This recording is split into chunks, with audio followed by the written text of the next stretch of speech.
Lisa Martinez sat at her desk on the space station, New Geneva. She looked at the message on her screen 3 times before she believed it.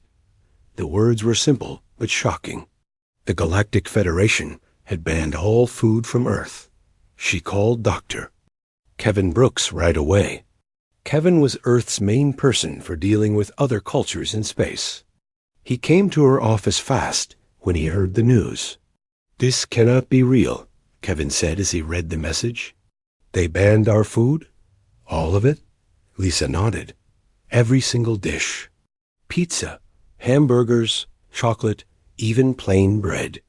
They say it is too. Dangerous for other species to eat."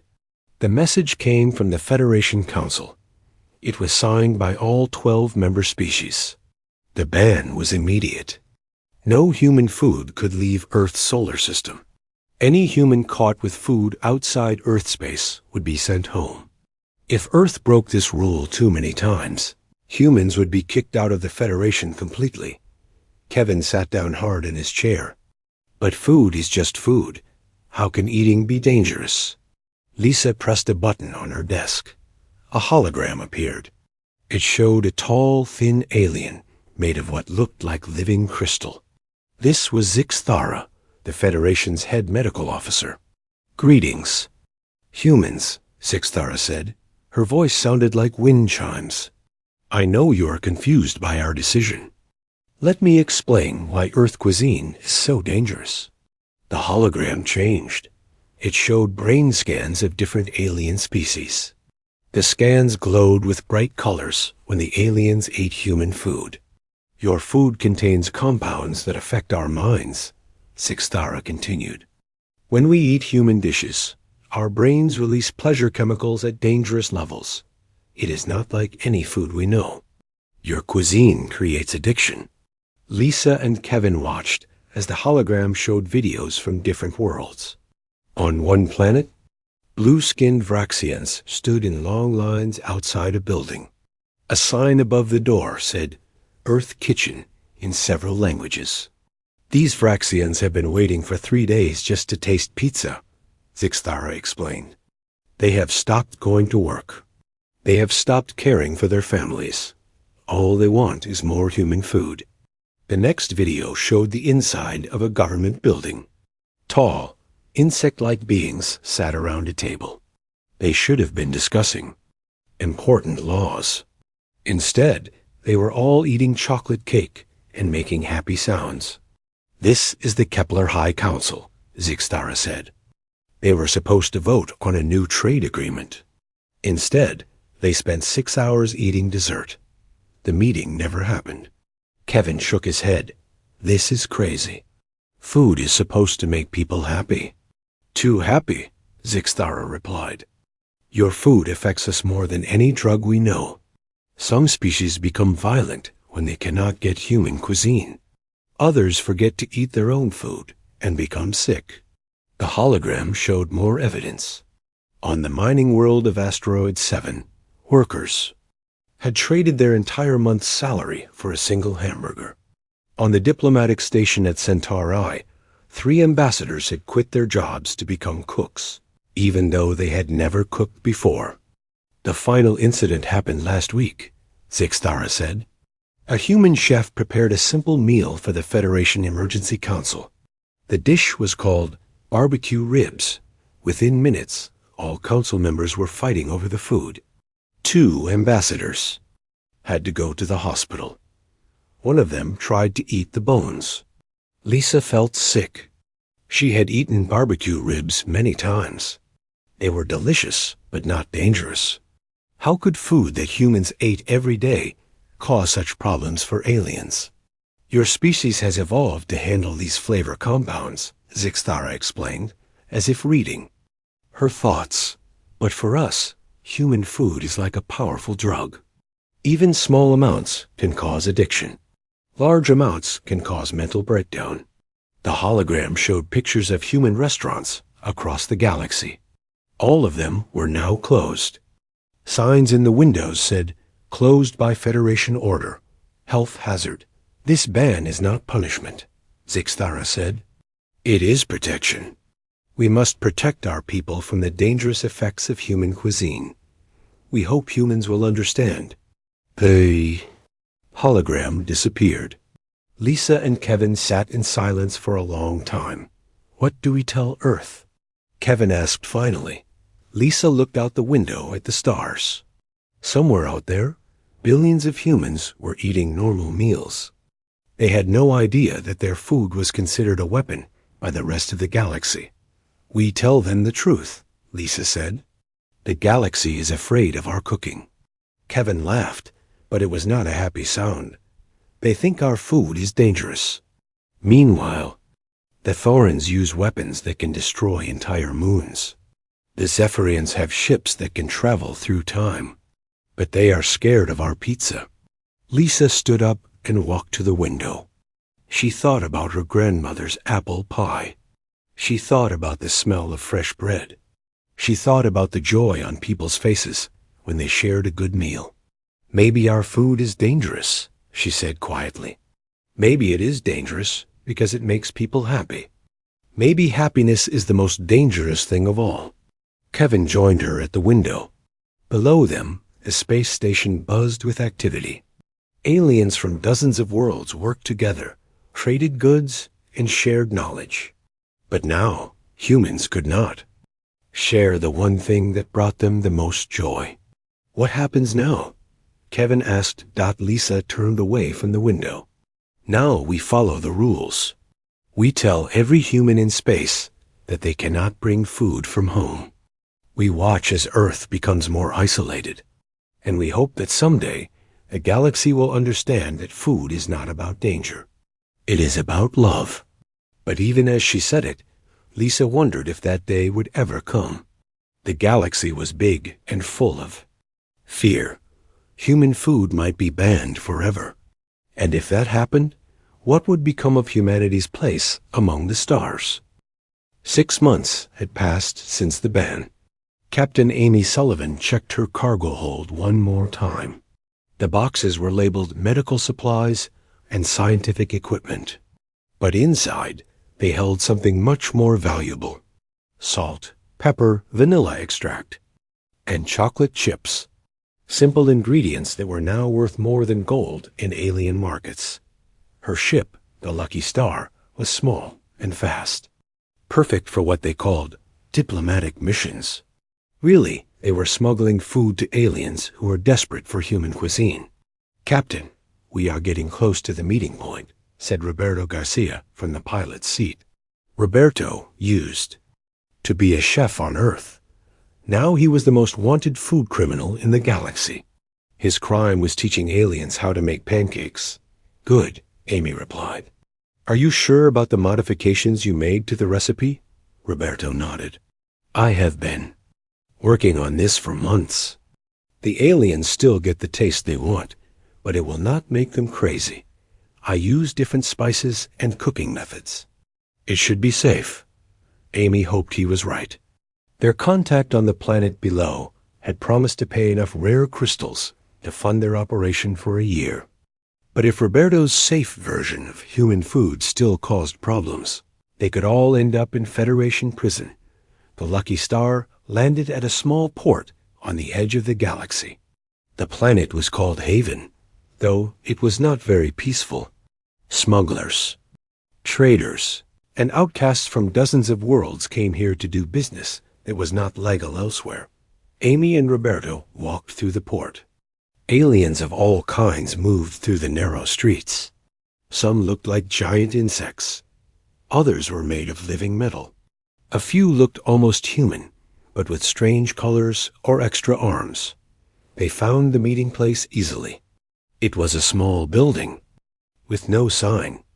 Inside, the lights were dim. Perfect for secret meetings. Their contact was waiting. He was a Vraxian named Colthan. His blue skin was pale, and his forearms shook slightly. Amy had seen this before.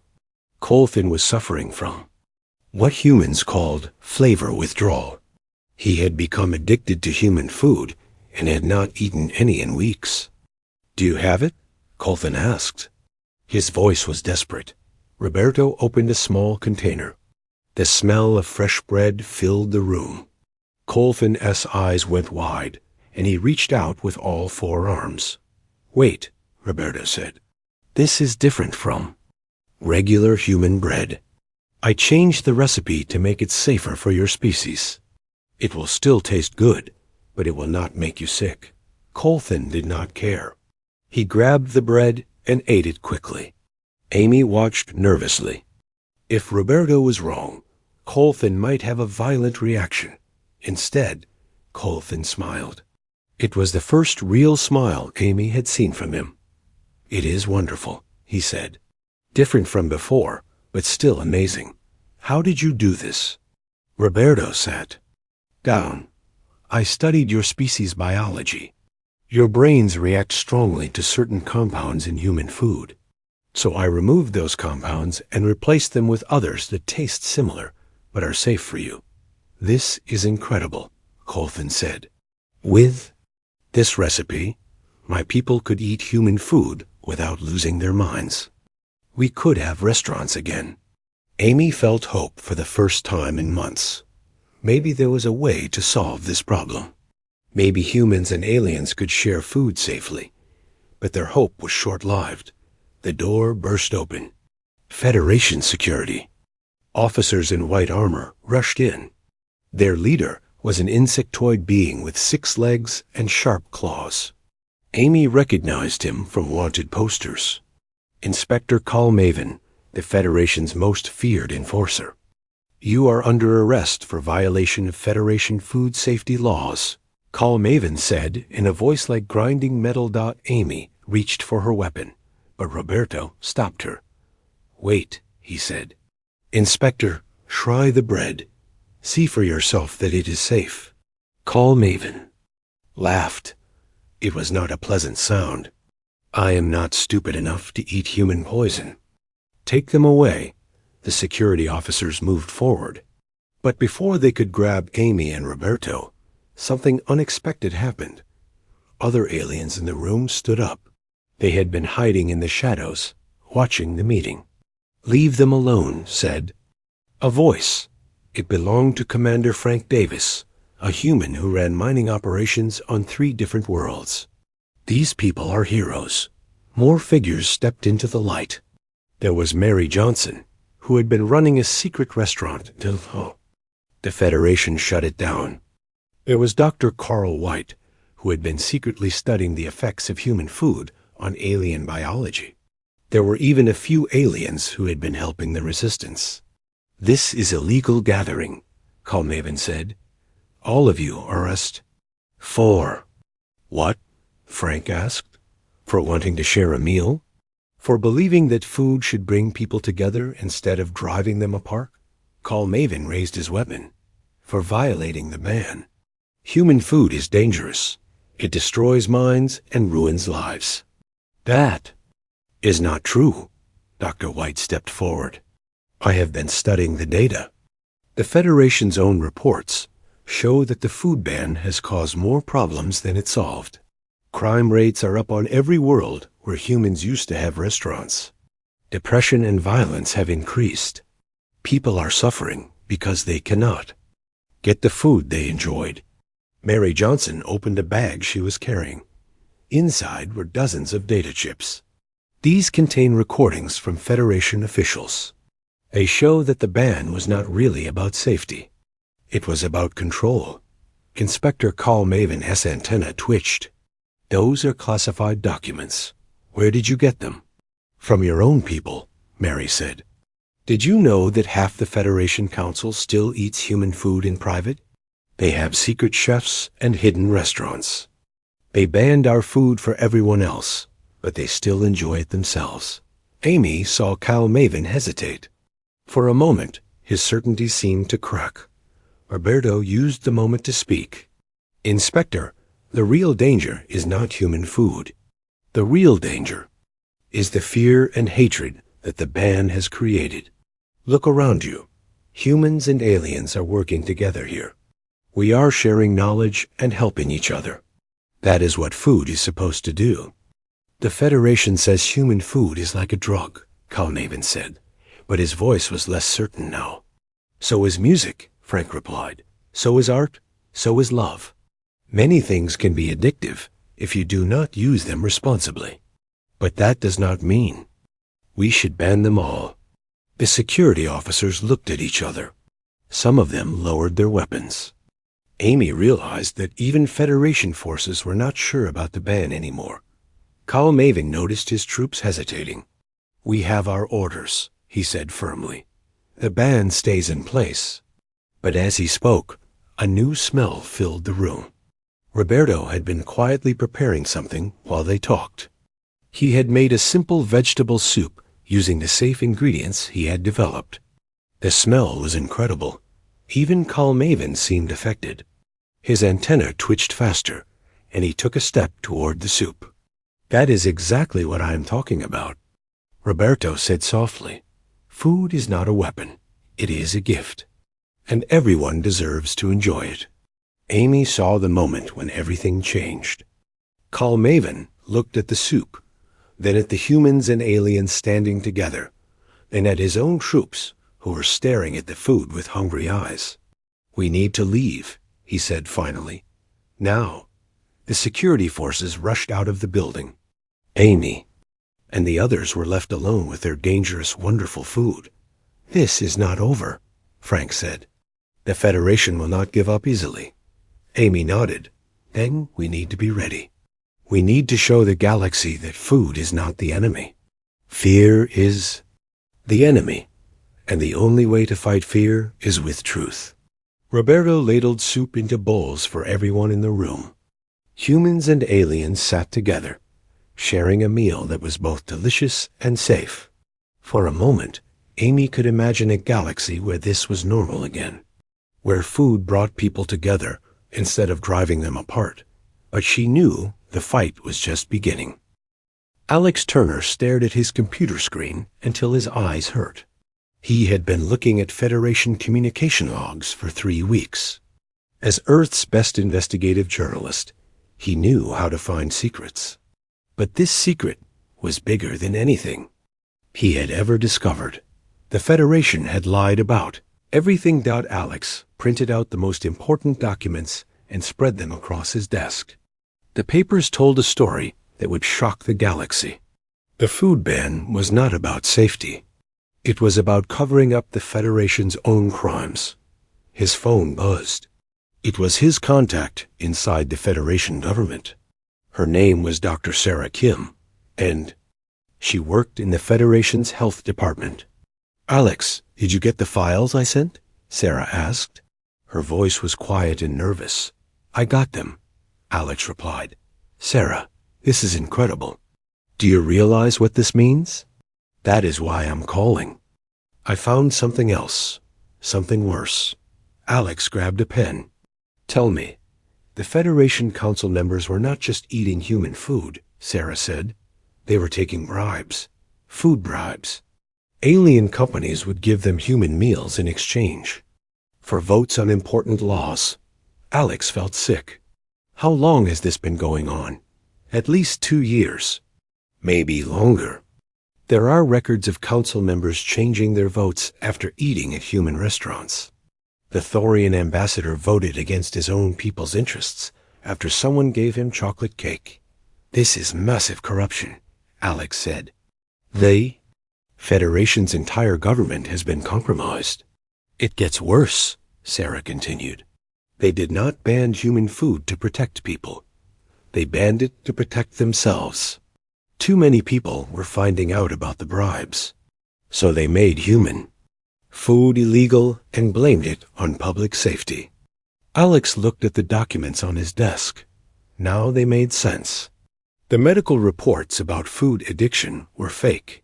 The stories about aliens going crazy from human cuisine were exaggerated. The real problem was that Federation officials had been using food to make corrupt deals. "I need to publish this story," Alex said. "Be careful," Sarah warned. "If they find out I gave you these files, they will arrest me. Or worse." Alex understood. Sarah was risking everything to expose the truth. "I will protect your identity. But the galaxy needs to know what really happened." Meanwhile, In space, Captain Amy Sullivan was having her own revelation. The Lucky Star had intercepted a Federation convoy by accident. They were hiding in an asteroid field when the ships passed by.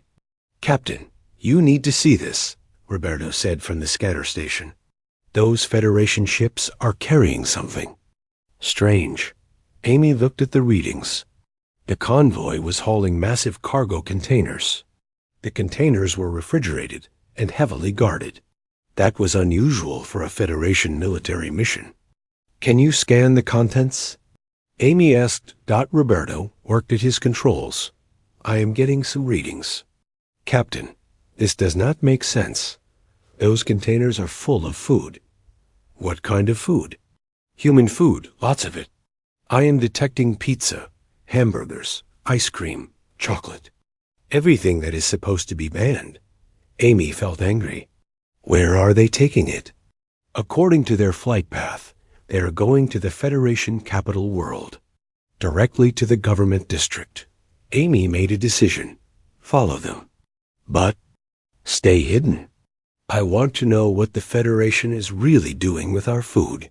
The Lucky Star followed the convoy for 2 days.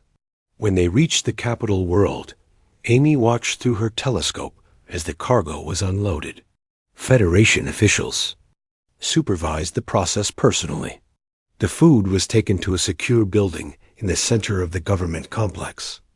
"They are stockpiling human food," Roberto said. "But why? If it is so dangerous, why are they keeping so much of it?" Amy had a terrible thought. Maybe they are not keeping it. Maybe they are using it. She was right. Over the next few days, Amy and Roberto watched as important Federation officials entered and left the building. They went in looking stressed and tired. They came out looking happy and satisfied. "They are eating our food," Roberto said. "They banned it for everyone else, but they are still eating it themselves." Amy took pictures of everything. Federation council members eating pizza, military commanders sharing chocolate cake, even Inspector Carl Maven, who had arrested them just weeks before, was seen leaving the building with a bag of human cookies. But the worst discovery was yet to come. Dr. Kevin Brooks, back on Earth, was working with the intelligence services to understand the Federation's actions. He had been analyzing the banned food list when he noticed something odd. "The list is too specific," he told his team. "They did not just ban human food. They banned specific recipes, almost like they knew exactly which dishes would have the strongest effects." His assistant, Dr. Lisa Park, looked at the data. "You are right. How could they know so much about our food unless they had been studying it?" Kevin felt a chill. What if they were not just studying it? What if they were trying to copy it? They dug deeper into Federation research records. What they found was shocking. The Federation had been running a secret project for over a year. The project was called Flavor Storm. The goal was to create concentrated versions of human food that could be used as weapons. Not weapons that killed, but weapons that controlled minds. They wanted to make food so addictive that entire populations would become dependent on it. "They were going to use our cuisine to control other species," Kevin said. "Make them addicted, then control the supply. It would be the perfect way to build an empire." The Federation had been testing these concentrated foods on their own people. That was why council members had become so obsessed with human cuisine. They were not just eating regular food. They were eating super-concentrated versions designed to be addictive. When the tests got out of control, the Federation panicked. Too many officials had become addicted. The government was falling apart, so they blamed human food and banned it completely. The prohibition was not about protecting people, Kevin realized. It was about covering up their failed experiment. All of this information came together when Alex Turner published his story. The article was called "The Federation's Food Conspiracy: How Our Leaders Sold Out the Galaxy for a Taste of Earth." The story spread across the galaxy in hours. Alien news networks picked it up, Social media exploded with anger and disbelief. Protests began on dozens of worlds. The evidence was overwhelming. Recorded conversations of Federation officials discussing bribes. Financial records showing payments made in food instead of money. Photos of banned human restaurants that were secretly still operating for government officials only. But the most damaging evidence was the flavor. Storm Project files. They showed that the Federation had been planning to use human food as a weapon of mass control. They had been testing it on their own people, then blamed humans when it went wrong. Amy Sullivan broadcast the photos she had taken to every news network in the galaxy. The images of Federation officials eating banned food while their own people went without caused massive outrage. On Earth, President Jake Morrison called an emergency meeting. "The Federation has been lying to us from the beginning," he said. "They banned our food to cover up their own crimes. They tried to turn our greatest gift into a weapon." The reaction was swift and angry. Alien populations who had been denied. Human food for months demanded answers. Federation officials who had been caught eating banned food were forced to resign. The government that had seemed so powerful just days before was falling apart. But the Federation was not going to give up without a fight. They had too much to lose if the truth came out completely. They began preparing for war, claiming that Earth had attacked them with culinary weapons. Amy Sullivan received a message from her contacts in the Resistance. "The Federation is mobilizing their fleet," the message said. "They are going to attack Earth and blame it on food terrorism. You need to warn everyone." Alex Turner published one final story. The Federation prepares for war. Will they destroy Earth to hide their crimes? The galaxy held its breath.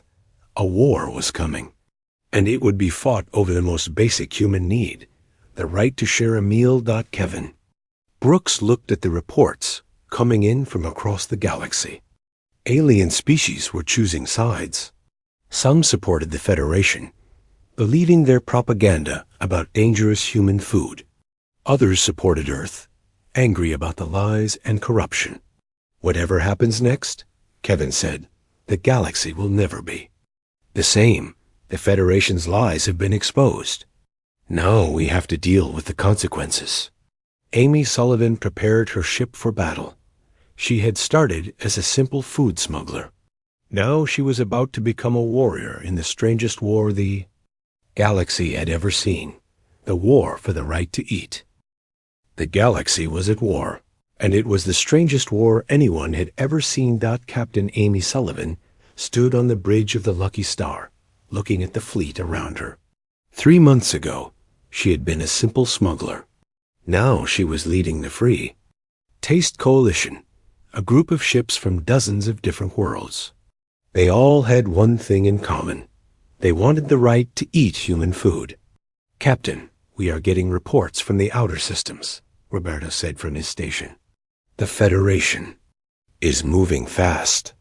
They have already blockaded 5 worlds that supported us." Amy nodded. The Federation had declared war on what they called food terrorism. They claimed that Earth was using Cuisine as a weapon to destroy galactic civilization. It was ridiculous, but many species believed it. "How many ships do we have?" Amy asked. 237, replied Commander Frank Davis, who had joined the coalition with his mining vessels. "But most of them are cargo ships and small traders. The Federation has real warships." Amy looked at the tactical display.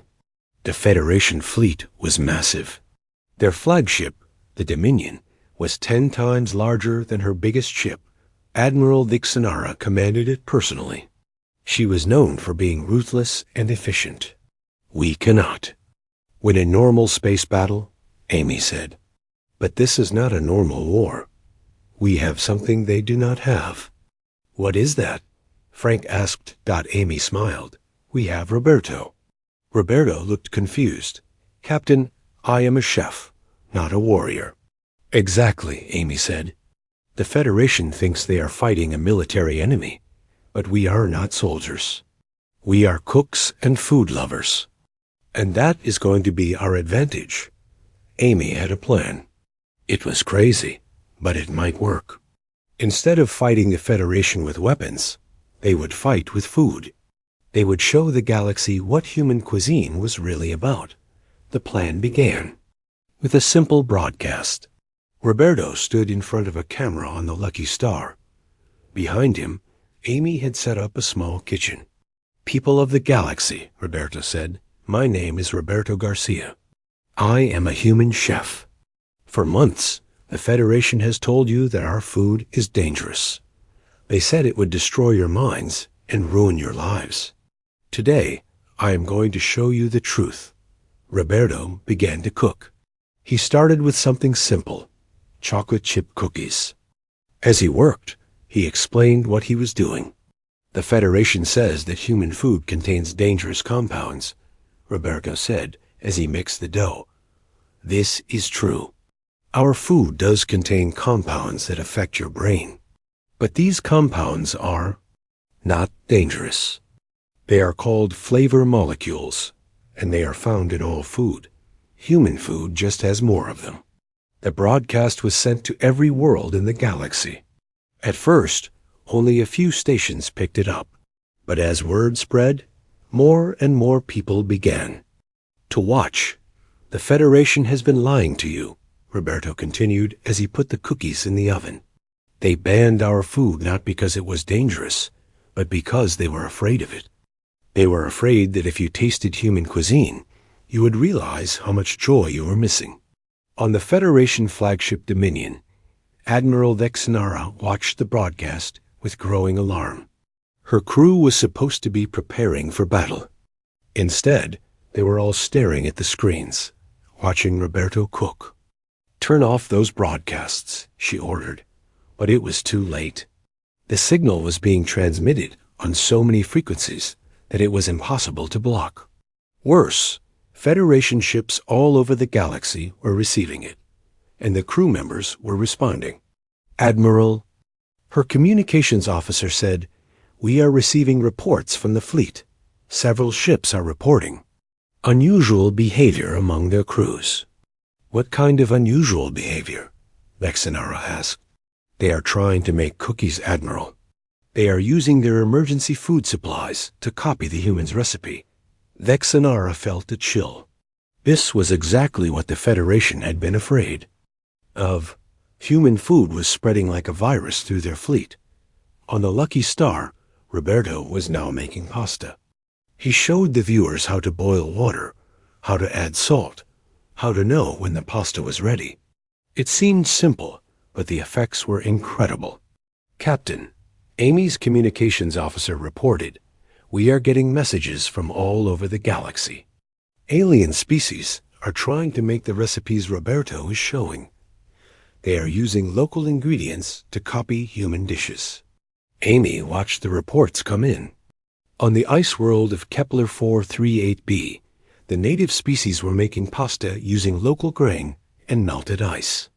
On the desert planet of Proxima, the inhabitants were creating their own version of cookies using cactus flower and sweet tree sap. "It is working," Amy said. "The Federation cannot stop this. Food is spreading faster than they can control it." But the Federation was not giving up. Admiral Vexenara ordered her fleet to attack the coalition ships. The battle began in the Tau Ceti system, where Amy's forces had gathered. The Federation had bigger ships and better weapons. But they had a problem. Half of their crew members were distracted by Roberto's cooking show. Some were trying to make bread in the ship's kitchens. Others were arguing about whether alien spices could substitute for human ones. "Admiral," the weapons officer reported, "the crew in sections 4 through 7 are not responding to battle stations. They are having a baking contest." Vexenara was furious. "Arrest them all for disobeying orders." "Admiral, that is over 200 crew members, and it is spreading to other sections. The smell of fresh bread is affecting everyone." Amy watched the Federation ships approach. She could see that they were not flying in proper formation. Some ships were falling behind. Others were changing course for no apparent reason. "Roberto," Amy said, "whatever you are doing, keep doing it." Roberto was now teaching viewers how to make pizza. He showed them how to stretch the dough, how to add sauce and cheese, how to bake it until it was perfect. The smell filled the Lucky Star, and Amy could see that even her own crew was affected. But they were happy, not distracted. "The difference," Roberto explained to his audience, "is that we are not fighting against food. We are fighting for it. Food is not meant to be a weapon. It is meant to be shared." The battle was unlike anything in galactic history. Federation ships would start to attack, then stop when their crews smelled something delicious. Coalition ships would defend themselves, but they would also broadcast recipes and cooking tips to their enemies. The turning point came when one of the Federation ships, a destroyer called the Enforcement, suddenly changed sides. The captain, a Vraxian named Colfax, sent a message to Admiral Dexenara. "Admiral, we are withdrawing from the battle. My crew has voted to join the coalition. We want to learn how to make human food properly." Similar messages came from other Federation ships. The mighty fleet was falling apart as crew members chose food over War. President Jake Morrison watched the battle reports from Earth. The Federation had started with over 1,000 ships. Now they had fewer than half that number. The rest had either joined the coalition or returned to their home worlds to share recipes with their families. How is this possible? Morrison asked his advisors. Dr. Kevin Brooks smiled. "It is simple, Mr. President. The Federation tried to fight human nature. But you cannot fight the desire to share good food. It is one of the most basic things that brings people together." On the Dominion, Admiral Dexenara was facing a mutiny.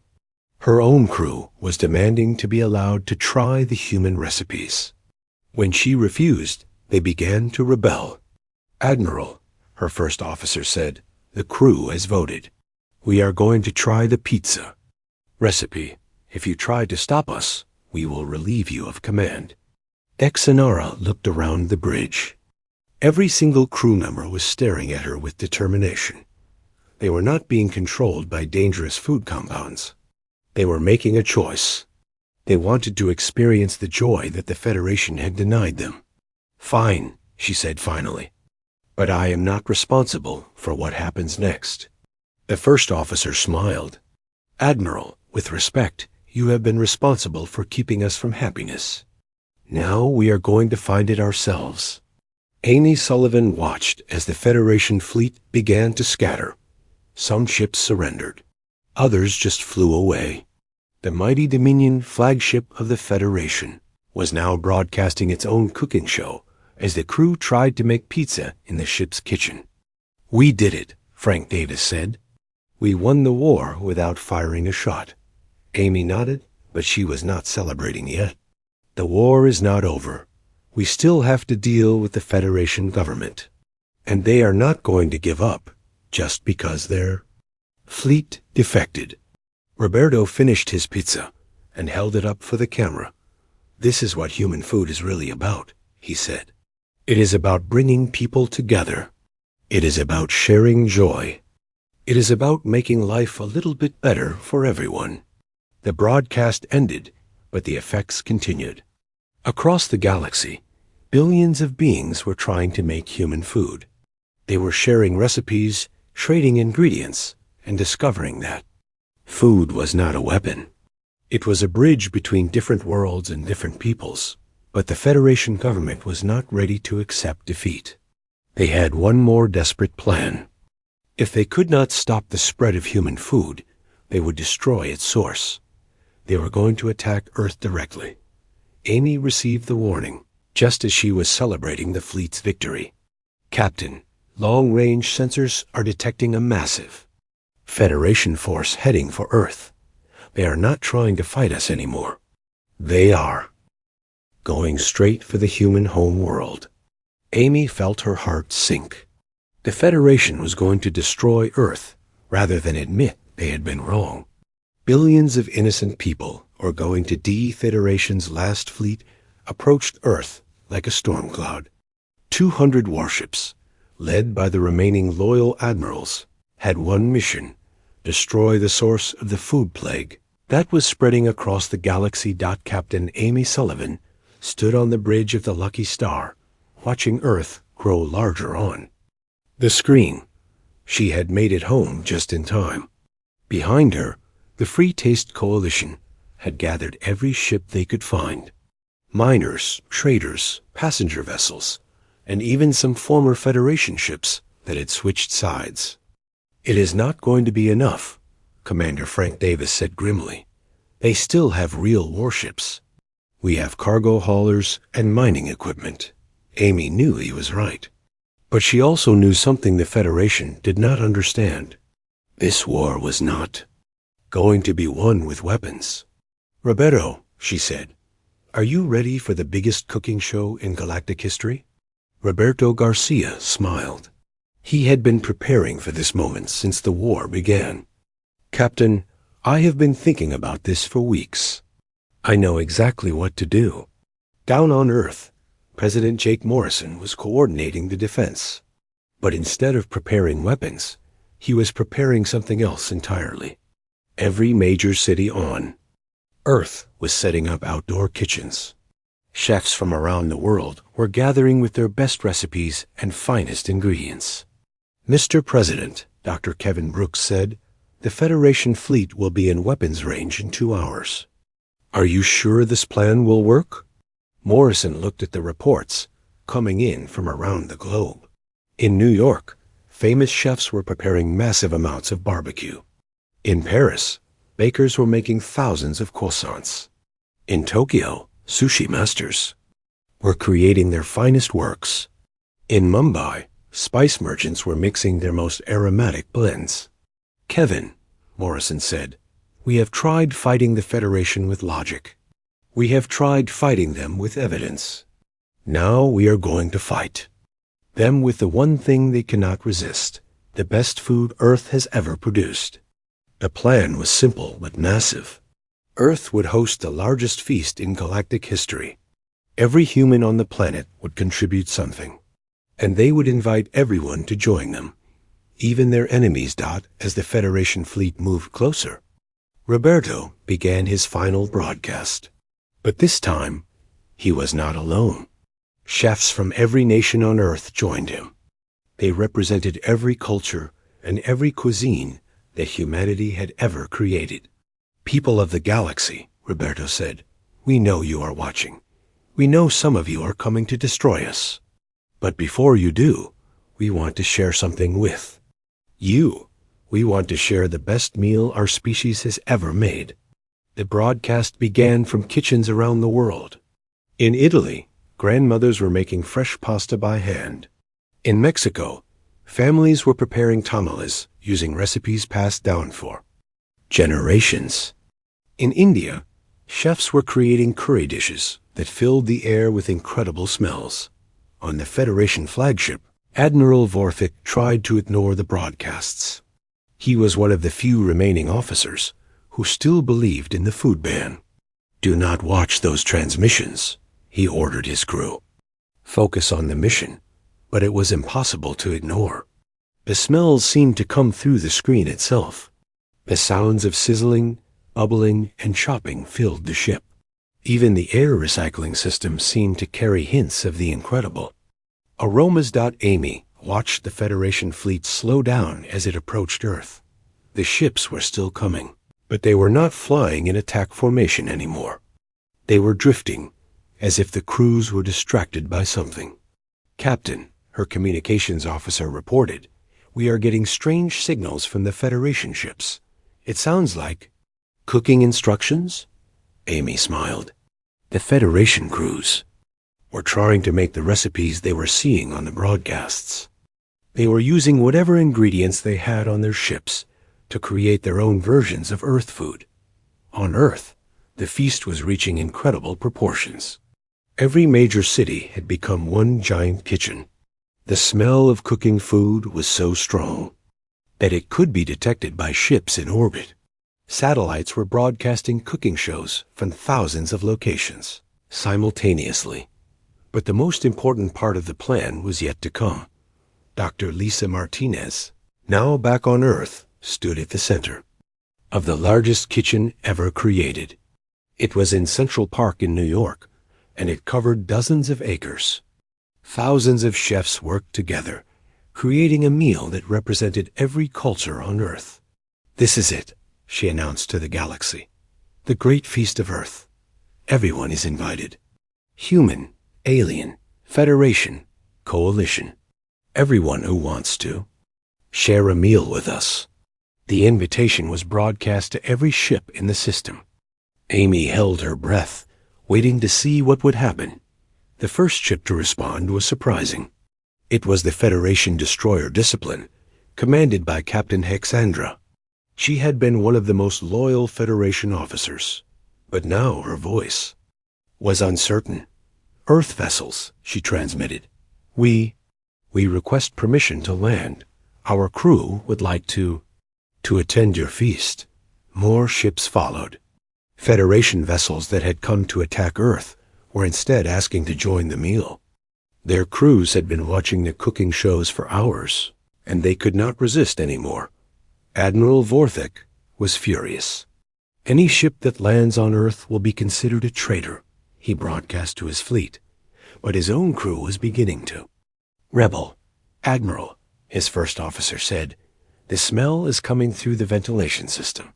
The kitchen staff has been trying to make bread. The entire ship smells like a bakery." "Arrest the kitchen staff," Vorthik ordered. "Admiral, that would be mutiny." The crew voted. "We want to try the food." Vorthik looked around his bridge. Every officer was staring at him with the same expression. They were tired of the war. They were tired of being afraid of food. They wanted to experience what the rest of the galaxy was discovering. "Fine," he said finally. "But I'm not going down there." The first Federation ships began landing on Earth. Their crews were nervous but excited. They had never tasted real human food before, only the concentrated versions the Federation had created for their experiments. Amy brought the lucky star down to Central Park. As she walked out of her ship, she saw the most incredible sight of her life. Thousands of beings from dozens of different species were sitting together at long tables. Humans and aliens were sharing food, talking, and laughing together. Roberto had set up a teaching station where he was showing alien chefs how to make different Earth dishes. They were adapting the recipes using ingredients from their own worlds, creating fusion cuisines that no one had ever imagined. Mary Johnson was serving soup to a group of Vraxian warriors who had tears in their eyes as they tasted it. Commander Frank Davis was teaching Kepler engineers how to barbecue using mining equipment.